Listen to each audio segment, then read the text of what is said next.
Muy buenas tardes. Estamos en una entrevista que la verdad estamos auténticamente anonadados porque tenemos aquí a Rocky Lombardi, el quarterback de New, de nuestros Huskies, de nuestros amados Huskies. Y lógicamente desde Coollege Nation y desde la propia cuenta de New Football Huskies, pues estamos de enhorabuena, ¿no? Porque tenemos al jugador más importante de nuestro equipo, de nuestro programa. Así que un auténtico placer y bueno, la verdad que esto es auténticamente maravilloso. First of all, Rocky, we want to thank you very much from NYU Football Spain and Coollege Nation for your full accessibility to grant us this interview. We want to continue bringing college football closer to the Spanish public and having one of the quarterbacks with more potential in the entire nation is for us an honor. Thanks, Rocky. Yeah, thanks for having me on. I wish I brushed up on my Spanish a little bit before this, but I'm picking out words here and there. So, yeah, I appreciate you having me on. If you want, we can do it in Spanish. No, it's a joke. It's a joke. Before going with other topics, now we are with the March Madness. The other day we were testing about that, and you told me that you have some friends, of course, in Michigan State, of course, and at Davidson, but both of them are out. So I guess which university, which team you are going to support in this Sweet 16 and over. I guess, no, because you are from some state or your childhood were in some state. So who's your favorite right now in March Madness? So in March Madness, for me, I picked Arizona to win this year. One of my good buddies is a huge Arizona fan. So he convinced me. He says Arizona's the best team in the country. You got to go with them. So I went with Arizona, and I think I picked them to beat Gonzaga in the finals. So both of them are still alive. The rest of my bracket, not so much, but it's been good so far for those two. You go with an easy odd, Gonzaga and Arizona, yeah. But I think that I thought that maybe you were with Iowa State because of course you grew up in Iowa, but I understand too the idea with Arizona. Yeah, I had maybe because of your dad. Yeah, I had Iowa State win in the first round, but I didn't pick them to win the second round, which they did. But I did have the Hawkeyes, the Iowa Hawkeyes, going pretty far, and they had a tough first round against Richmond, unfortunately. So that definitely hurt the bracket a little bit. I guess that of course without both teams of Northern Illinois out of the March Madness, maybe the competition now at the Cup is not following a lot, or there's a lot of following about the March Madness even without the men and women team out of the tournament. Yeah, say that again. Sorry. That being a man and woman team of Northern Illinois out of the tournament, it's been follow the tournament in the at campus or not, because it's March Madness. Everybody is going to watch March Madness, even if my team is not in. Yeah, definitely. I think everybody still watches it, even though the teams didn't make it this year. But it's one of the biggest events of the year. You know, I think March Madness is up there for even the biggest college sporting event of the year. So it's on every TV, everywhere. You know, you can't miss it. Yeah. I guess it's great. I know it. To me, one of the best moments. I lived years ago. I lived in Madison, Wisconsin, and I know how is March Madness living with all the stuff. So I'm with you more or less with Arizona and with Gonzaga, but because of but I'm more with UCLA and Purdue. Yes. But because I love Jaden Ivey, and of course in UCLA, Usain Hackett and Campbell. Wow, it's awesome. But well, so maybe we can go to your beginnings at football. So, how all around football came to your life? Of course, it's very easy to go on football, being your father and your grandfather around the world of football. But yourself, how was your beginnings with football? Yeah, so I was introduced to football, from the time that I was born. When I was born, my dad was coaching Eastern Michigan, actually, in the MAC. So yeah, ever since then, I've just been, it's kind of been my dream to play collegiate football and play professional football. I grew up in camps, when my dad transferred, or I guess changed jobs to coach in high school, he used to run youth camps. And so when I was really little, I'd be in the youth camps. And then as I got older, I would begin to like coach the youth camps and do stuff like that. And yeah, so it's always been in my life. My grandpa coached for, I think, I want to say like 55 years, which is crazy to think about. So it's always been a part of my life. Sports in general have, but football has always been priority number one for me. I read some articles about that you were started very early to talk with your dad about X's and O's, to talk about technique, and you analyze really early about the technique and the tactics. Is it correct? Yeah. So my dad kind of has been training me since I was a little kid, so we always used to talk X's and O's, and I feel like I learned a lot growing up, more than most kids who don't have a father and a grandfather who coached for so many years. So, by the time I was in high school, I knew quite a bit of football, and coming in as a freshman, I knew quite a bit more than most incoming freshmen do. But I definitely feel like I've made a significant jump as I got to college. College, you learn so much, and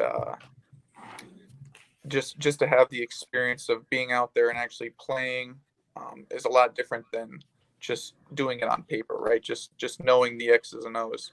Now, when you go out there and put it on the field, it changes a little bit. But yeah, I've grown up around the X's and O's, and it's really helped me a lot. I got a lot of background knowledge with football. Yes, football is in your heritage. So your grandfather is an Illinois High School Hall of Fame. So he belongs to the Hall of Fame of the high school in Illinois. And then we talk about a coach, and even he played in to Arizona State.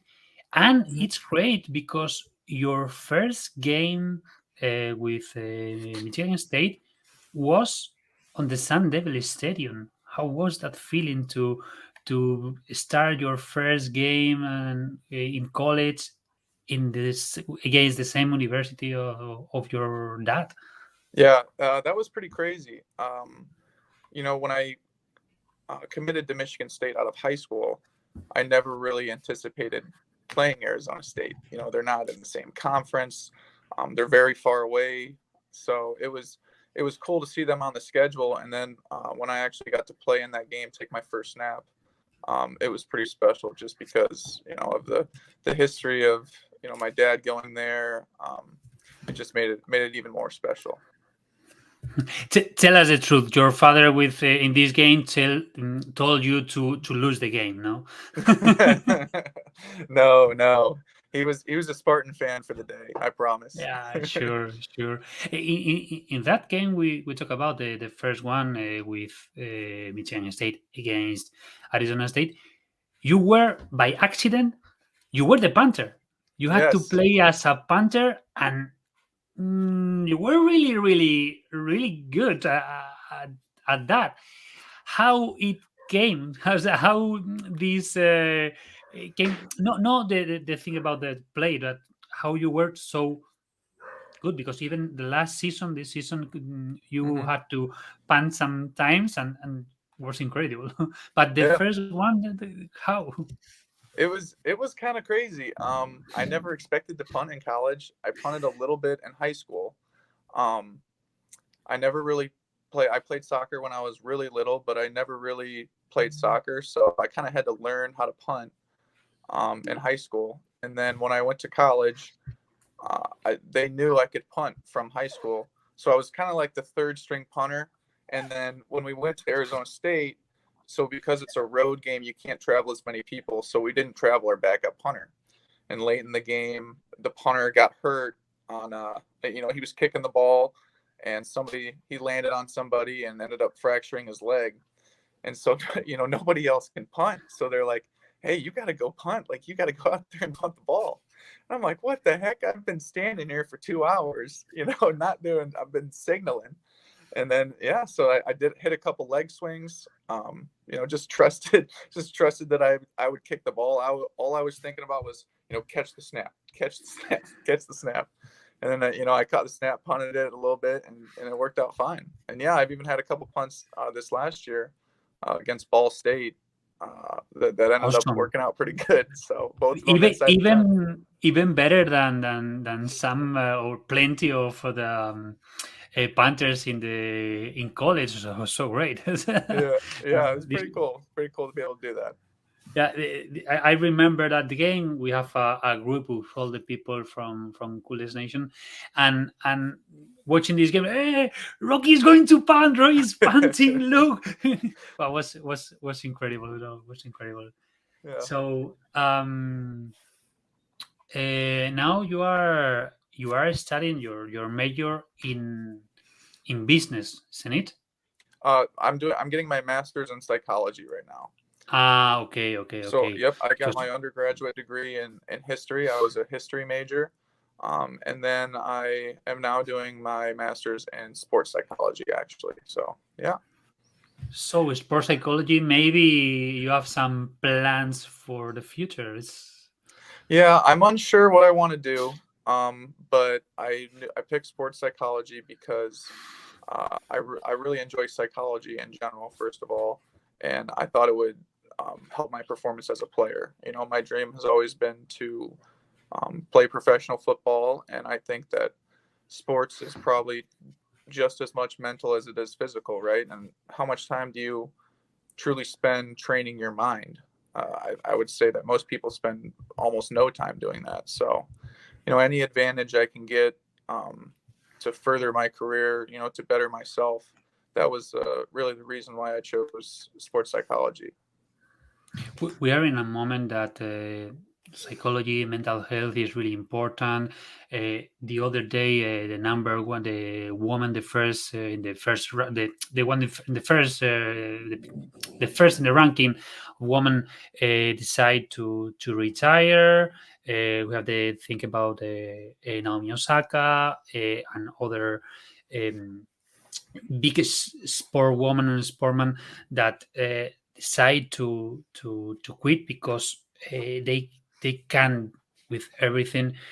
And I think that I read the other day some in an article about you are talking about this season, and you mentioned this, you meant this, that how is mental health, how important is keep on mind in all of this. You are, of course, you are a student, first of all, a student and athletes, but you are under a lot of pressure.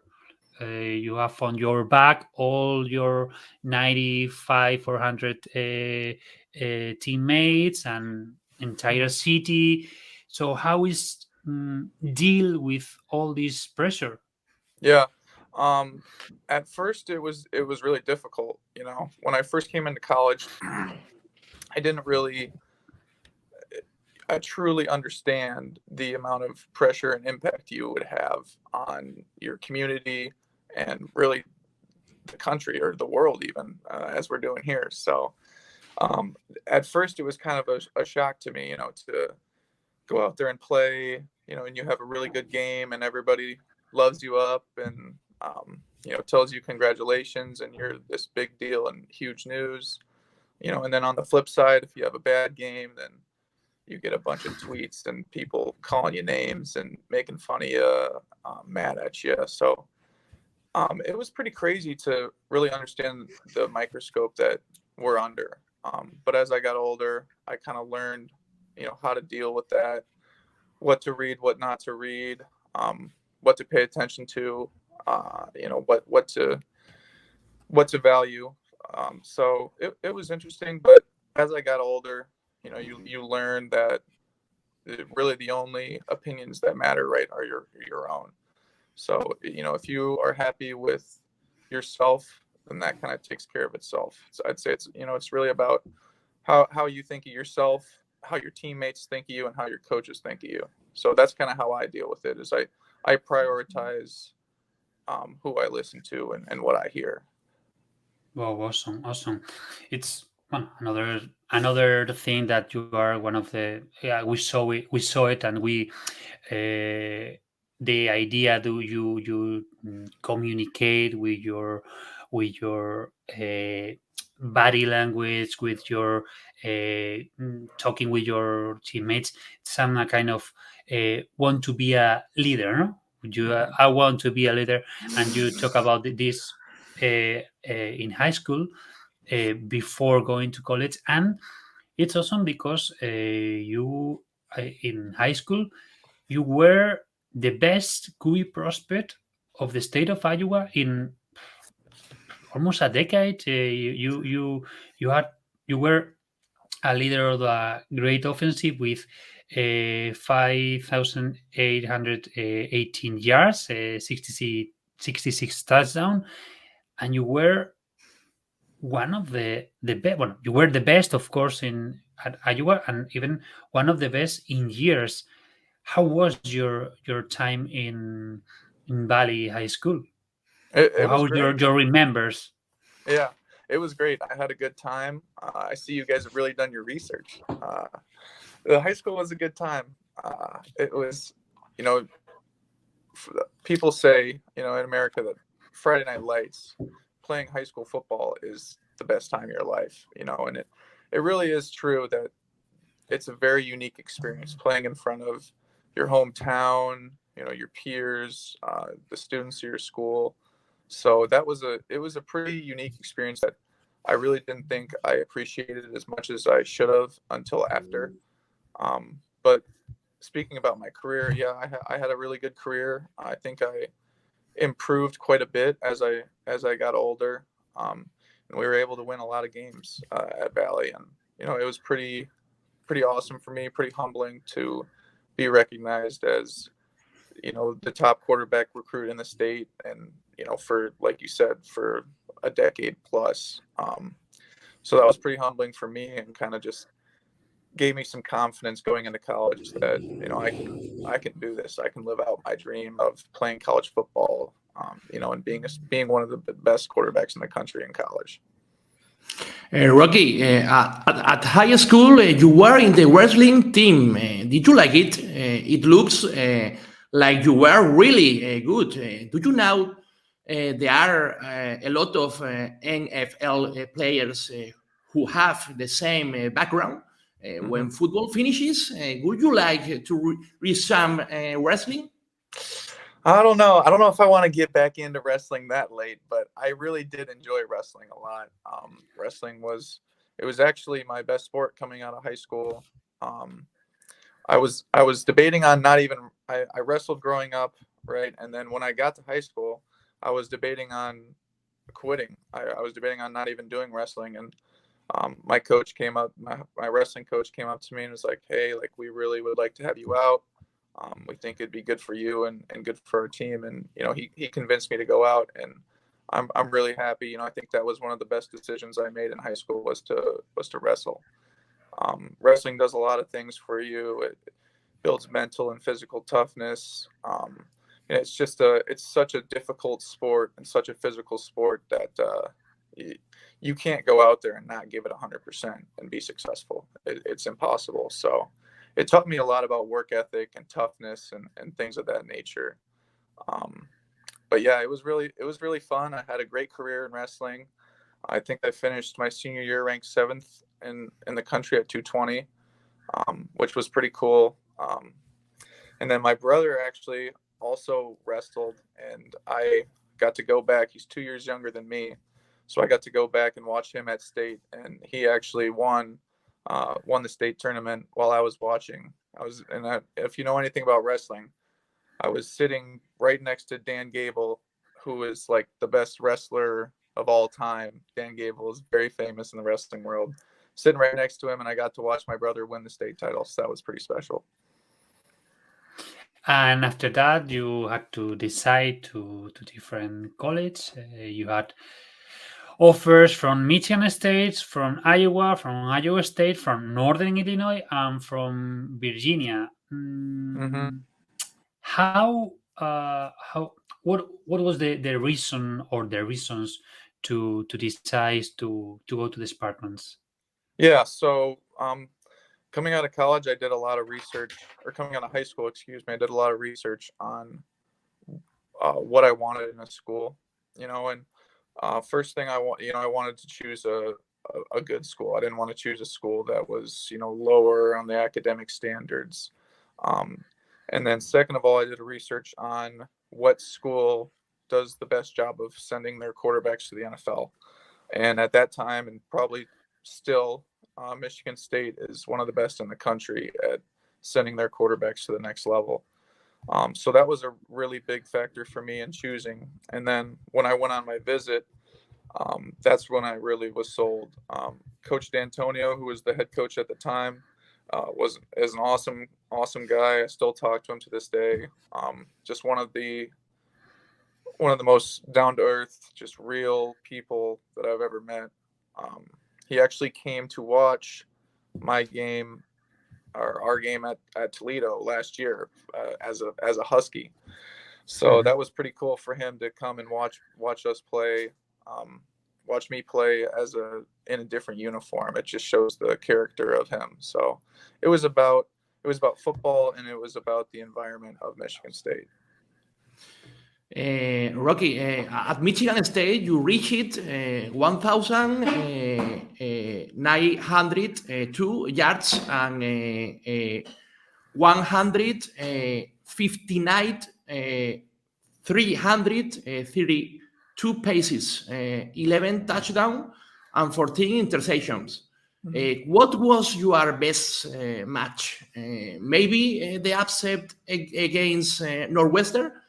I would say best game for me was probably Michigan. We played Michigan last year, and we were 24.5-point underdogs, and we ended up winning the game, which was pretty awesome. They're our biggest rivals. They had high hopes going into the season, and we came in there and stunned them at the big house at their own place, which was pretty cool. But the most fun game for me was my first start when I was a freshman. We played Purdue, and Purdue had just beaten Ohio State, who was ranked 1 or 2. They had just smoked them at their own house, and then they came to Michigan State the week after, and it was my first start, and we ended up beating them. I threw for 300 and some yards, 315-ish yards. And I was the Big Ten freshman of the week, which was pretty cool. And after the game, as I was walking off the field, the whole stadium was chanting my name, which was a pretty unique experience. I had never really had anything like that before, but to have them chanting my name as I was coming off the field was pretty special. Of course, this game you won. You won, and you were a little better than Purdue, and even your numbers in that game were awesome. Awesome, because you had a 26 completes, 318 yards. Awesome, with was a great game. So it's easy to understand how is your start a game and your best game at probably is probably your best game with the Spartans. Yeah, no, maybe your third season was a little better some games, but of course the best one, the first one, and all the people chanting. Yeah, the first one is always the best. What led you to request the transfer? Why did you select the NYU Huskies offer? Yeah, so I just decided to transfer. I didn't feel like it was the right fit for me at the time. It was going into that season, it was my third offensive coordinator. We had some problems in the program, and to be honest with you, it was more personal issues than anything. I didn't see myself being successful there anymore, so I needed to find somewhere else to succeed. And when Coach Hammock reached out to me and preached about how NIU had a very young team who was hungry, who wanted to win games, they just needed a leader and a quarterback. I thought that really correlated well with who I am as a person and a player. So for me to come in here, my goals transferring, I guess, were to lead a team to a championship, change the culture of a program, and then affect players on and off the field. So I thought that this was the best place for me to do that.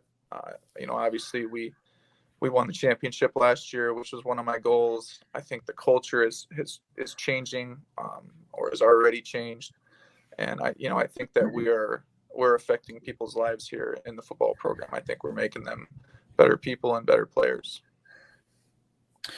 I think when you came, you engaged very well with Coach Hammock, and I think because of some talks with press conference of Coach Hammock that talk about how is your leadership, and even that you are the leader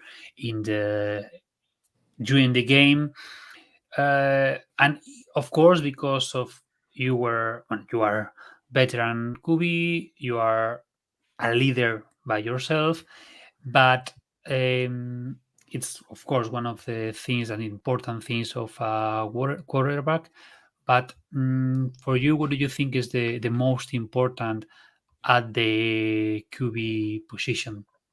I would say leadership is the most important attribute of a quarterback. I think that in order for a team to work together efficiently, you have to have somebody who can motivate the team to do that, because it's not easy to do what's best for the team all the time, right? A lot of people want to do what's best for them a majority of the time, but that's not always what's best for the entire team. So as a quarterback, your job is to run the offense and get the team to play as one unit. So I think leadership would definitely be important for the quarterback. In second, I would say game, like managing the game.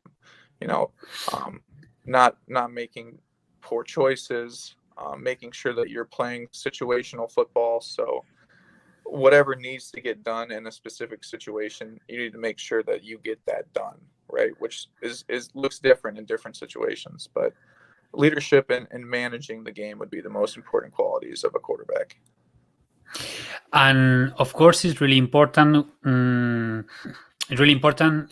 Last year, and of course this one, but more last year, because Huskies were the second youngest team in FBS. Only 24% of the roster were junior or senior.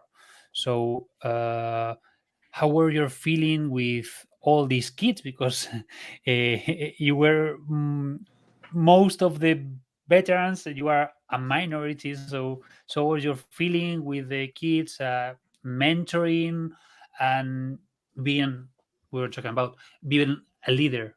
Yeah, that's a great question because when I first came here, Coach Hammock explained that it was a young team, but I didn't really realize how young. So I was going around meeting everybody, and I'm like, hey, how old are you? And everybody's like 18, 19. Maybe I'd get a 20, but everybody was so young.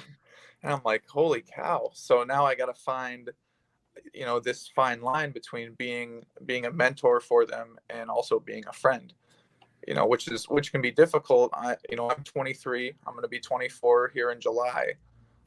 It's difficult sometimes to relate to an 18-year-old kid who just came out of high school. But I think I learned a little bit about myself and about my teammates, and we were able to talk about and relate a bunch of different things. So for me, it was just, meet everybody, just be true to yourself, show them who you really are, and everything kind of takes care of itself. Being it's really common to say being a role model. Exactly. Yeah. The atmosphere that exists in the Huskies Stadium is spectacular. How could you explain what is experiencing there? It's awesome. So I really enjoy Husky Stadium. It's got, so you got both sides are usually filled up pretty good. We've had great crowds, especially on the Wednesday games. Even the midweek games that we play, we had really good crowds, which is awesome. It just makes it so much more fun to play in front of bigger crowds. Like last year, for example, when COVID was around, or when we were playing in front of no fans, it was really strange. It almost felt like a practice. So to be back in front of fans who care about the program and care about us is really special, and it's a unique feeling. How do you live the traditional rivalry game, the Bronze Stock Trophy? Could you describe to us what it means to win Ball State, and live the Bronze Stock Trophy? Yeah, it's pretty awesome because the Bronze Stock is our only trophy game, which is cool. It's one of our two rivalries probably between them and Toledo. So the Bronze Stock game is always a huge game for us. So going into the game, we had already had a plan of how we were going to get the trophy after the game, because we wanted to prepare like we're going to win, right? So for us, that trophy game is a big deal because you never want to have an empty trophy case in your building. So once we got that trophy, we took it back, we put it in the trophy case, and then actually me and my buddy Clint, we took it home for the night. So we had it at our house and let everybody come in and whatever, see it and do whatever they wanted with it. So it was very cool. Yeah, of course. The week before, you were real heroes on the campus. Yes. Yeah. Nobody is going to listen to us, so rivalry game against Ball State or Michigan State versus Michigan Wolverines. I would Because say you live both. You live both. I would say, are you asking which one's my favorite? Yeah, whatever you want. I would say, well, my favorite would be Kent State in the MAC championship. I've never won a championship before in football, so to win that and just see how happy everybody was, from the players to the coaches to the fans, families of players. It was pretty cool to see the joy on everybody's faces after we won that championship. Yeah, but I guess to when you were at Spartan, win against Michigan at Michigan Stadium at a big house had to be awesome because there are 100,000 people inside and you won. Yes. Yeah, that was an awesome game. Like I said earlier, we were 24.5 point underdogs. So we were projected to lose by over 3 scores. And we came in there and we played a really good game. We had a good game plan. Our players played really hard. And we went out there and we executed, and we ended up, winning the game in the end. We ended up driving down and scoring to put us up 10 with less than 3 minutes on the clock, I think. And then the rest is history. Rocky, this is a controversy question. Okay. Do you think that sometimes the FBC competition committee looks down on the Group of Five conference and gives much less importance to the results of the programs that compete in this conference? What's your opinion coming from a Power Five conference and playing right now at a Group of Five? Yeah. I think that they definitely favor the Power Five conferences. I think that that's definitely fair to say. We just had the first Group of Five conference in the playoffs with Cincinnati last year, obviously, which was awesome. Kind of opened the door to Group of Five teams that they proved that they can be just as good sometimes. If they have a great team like Cincinnati did last year, they can go out and they can compete with anybody. I think that even though they lost that game, I think the way that they played, they clearly deserve to be in that conversation. So it definitely favors the Power Fives a little bit more. But I think, especially with the expansion of the playoffs coming, I think that the Group of Five teams will definitely get their shot at their run for a national title. There's no magical or perfect recipe about that, but for you, which one should be the more justice recipe about playoffs? I don't know.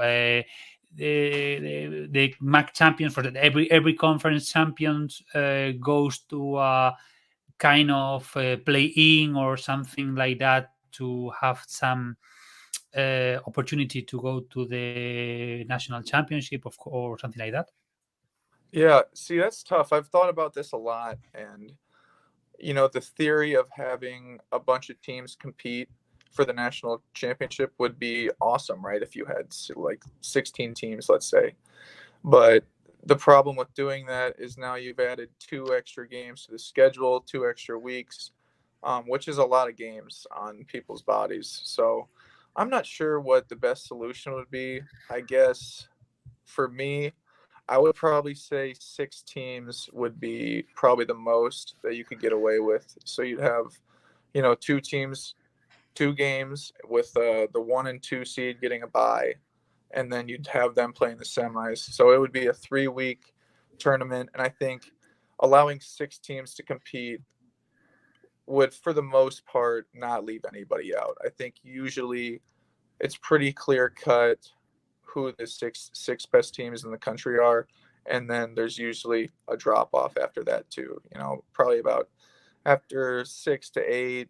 Once you get down there, those teams are usually significantly better than the rest of them. So I think 6 teams would probably be fair. Thomas Hammock, 4th season at NYU. Do you think the team is ready to aspire to compete for the Mid-American Conference title again? Yeah, I definitely do. I think obviously we return almost all of our team, and we still have most of the same coaches, right? Coach Hammock is still here. We're still building our culture. And I think we showed up this semester even better than we did last year at this time. So we're coming in now with more experience, with more confidence, with more chemistry. I think we'll be quite a bit better than last year. I think we're ready to make a jump. To not only compete for that MAC title, but to elevate our game to the next level. More than 9 wins this year. We want 10 plus. We want 11. We want to win as many games as we possibly can. How ambitious you are with the team? So Very. what's your biggest expectations? Of course, win again, rematch the conference, but for you are ambitious, you are very competitive. So what's your biggest expectations about the season? Yeah. Well, I think first of all, most importantly, we want to win another MAC title. I think that's step one. I think that's what we should focus on first, because it's difficult to win a conference. It's difficult to win a championship, but it's even more difficult to repeat that championship, right? So for us, win another championship would be our goal number one. And then for me, like you said, I'm very ambitious. I have a lot of confidence in this team. I'm very competitive. I really don't see a game on our schedule this year that's not winnable. So for us, we're focused on going out and being 1-0 every week, trying to win every game weekly. We're not looking ahead to whoever. We're not looking ahead to Ball State. We're not looking ahead to Toledo. When the season comes around, we'll be focused on Eastern Illinois, and then we'll take it from there. But I really don't see a game that is unwinnable on our schedule right now. So, our goal is to go out there and compete and play our best ball every game. You started, I think, yesterday. I think the spring practice. I'm correct. First day.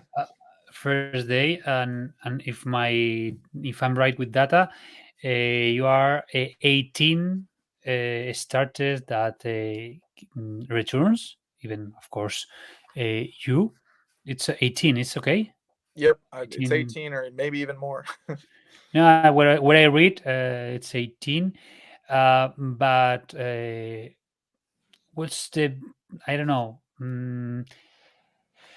Because to me, something personal, of course, one of the best I hope to back is linebacker Kyle Pogg, because last year was injury, and in the guide we have a guide on summer before the season, and I wrote about Huskies, and to me, Kyle was the defensive player of the team, and when the injury came, I was so angry, but damn, but.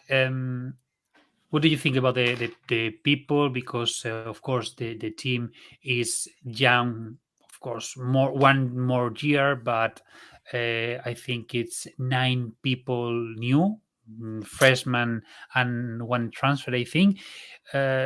So how do you see? How are you feeling with the team in the first, of course, the first training, the first practice? Yeah, no, I thought it was very good, honestly. Like I said, I think we're way ahead of where we were last year. You talk about the 18 returning starters, and that's really beneficial to our team, because now most of there's 22 positions about on a football field. So 18 of those 22 coming back, those are guys that have already played together, right? Those guys who are people who already know the offense, who know the defense, who have learned how to play together as one unit on the field.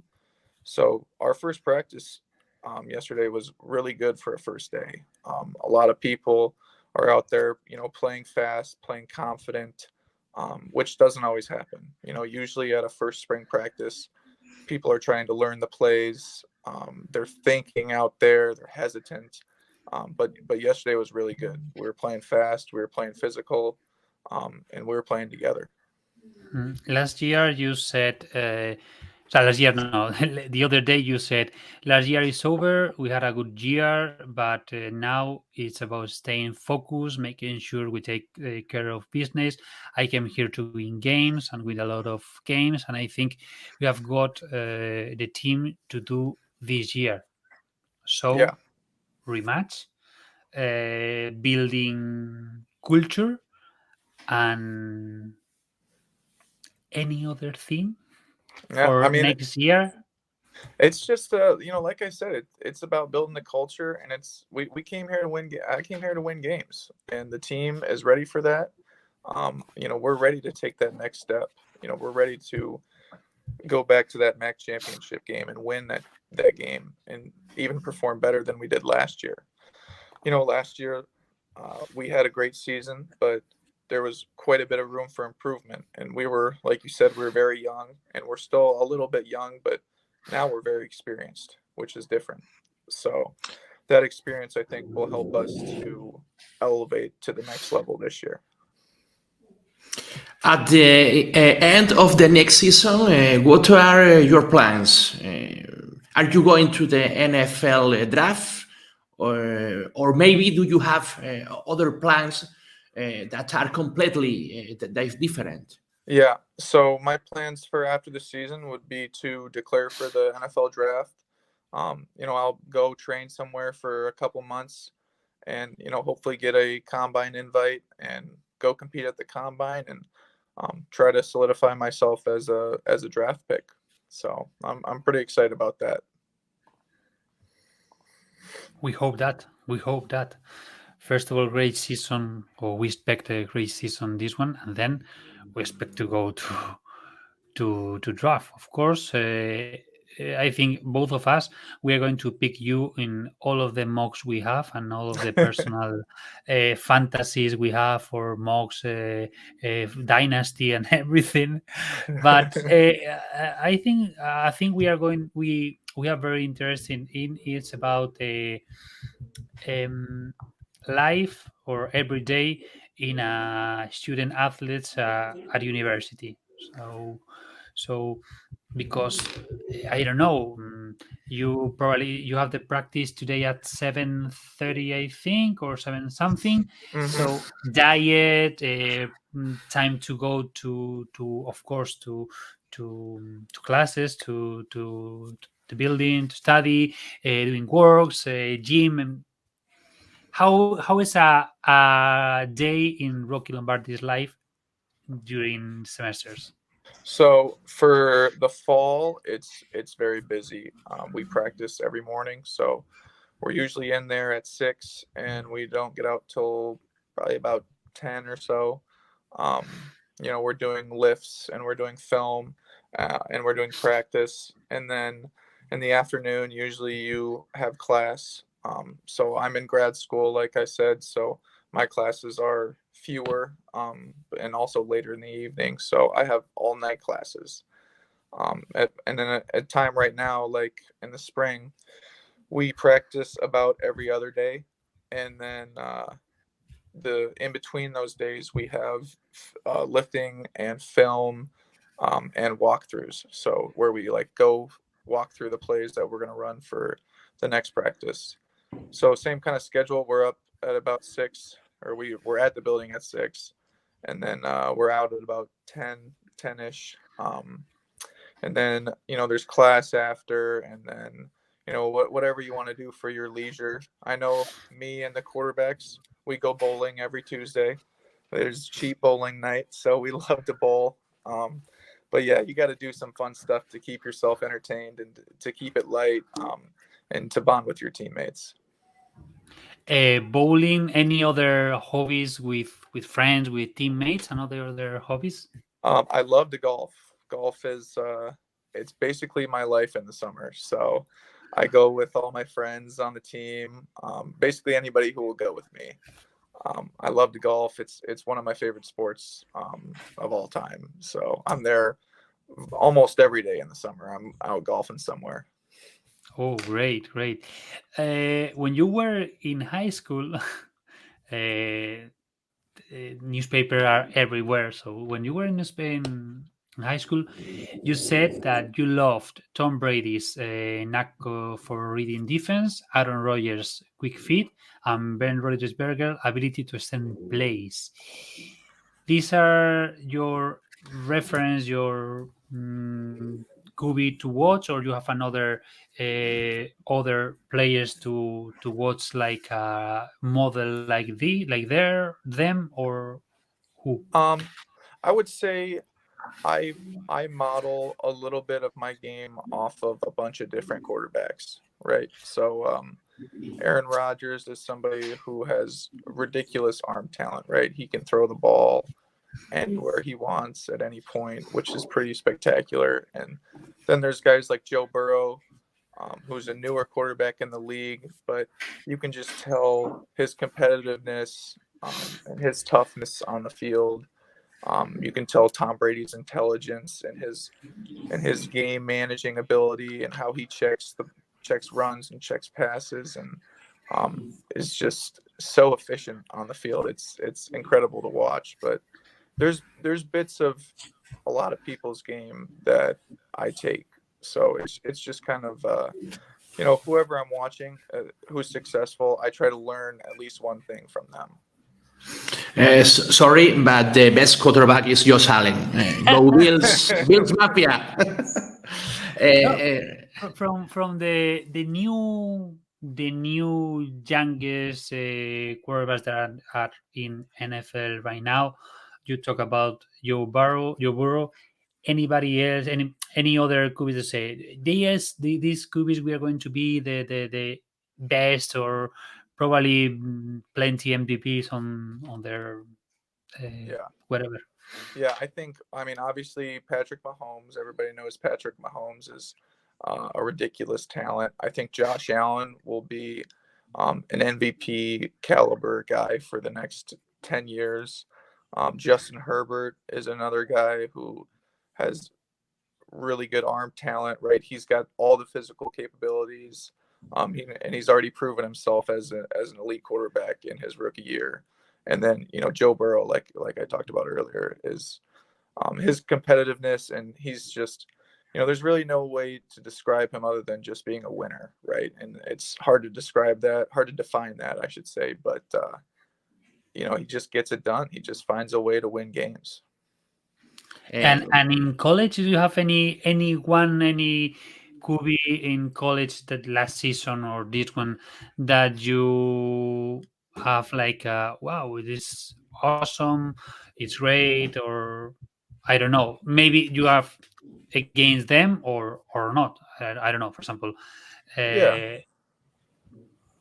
Keron Slovis, or I don't know, or Jason Dart made some games incredible when with USC when have to play, or I don't know, whatever. Yeah, I watch quite a bit of the college quarterbacks, and I know quite a bit of them, personally, just from growing up and going to the same camps and stuff like that. But I would say somebody who really impressed me last year was Bryce Young from Alabama. I mean, obviously he won the Heisman, so he had to do something right. But coming in as with no real college experience and playing the way he did was really impressive. And I watched, especially towards the end of the season, I watched quite a bit of their games, and he does some really impressive things that especially for a young quarterback. So he's fun to watch for sure. What do you think about about this one that are on the coming to the or go to the draft, about, for example, Willis or Pickett or Carson Strong? For you, what do you think is your not the best, the one you like more? Or I would say I think Pickett probably is overall the most NFL ready quarterback, but Willis I'm really interested in from Liberty. I think he's got some pretty crazy arm talent. I've watched his clips. I think he can throw the ball. He can make all the throws on the field. So I'm very interested to see where he goes and how he does in the NFL. He'll be fun to watch, I think. What is your favorite NFL team, Rocky? I never really had one growing up, to be honest with you. I've lived all over.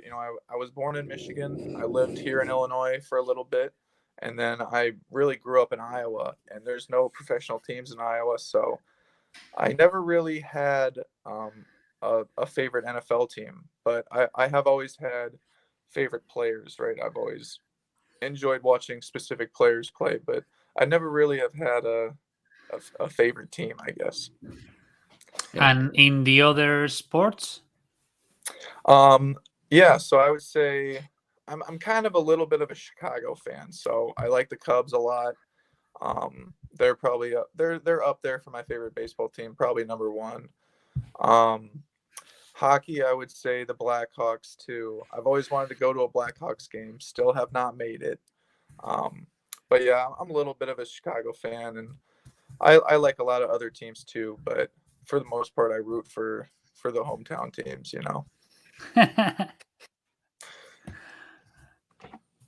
So I don't know if you what do you know about Spain, if you know anything about that, about here, or I know very little. I am a history major, so I know a little bit about your history, but other than that, I don't I don't know too much about Spain today. I did have a friend at Michigan State who was from Spain, from Barcelona.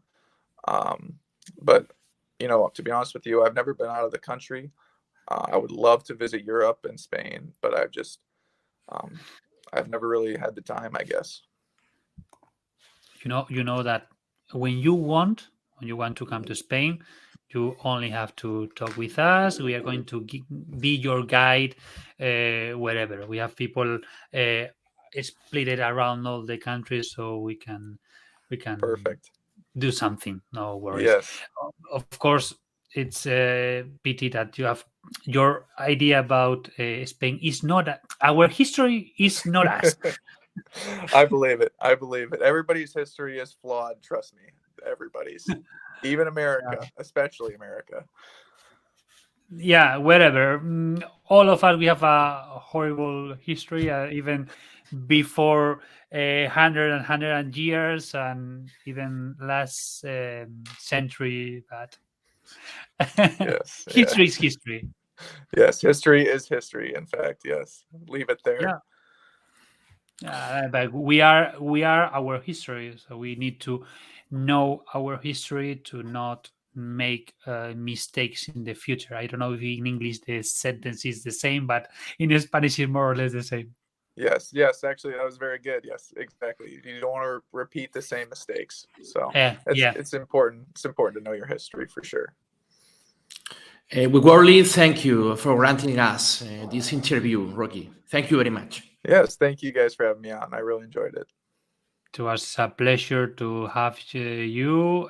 We are really grateful, and of course, thank you very much.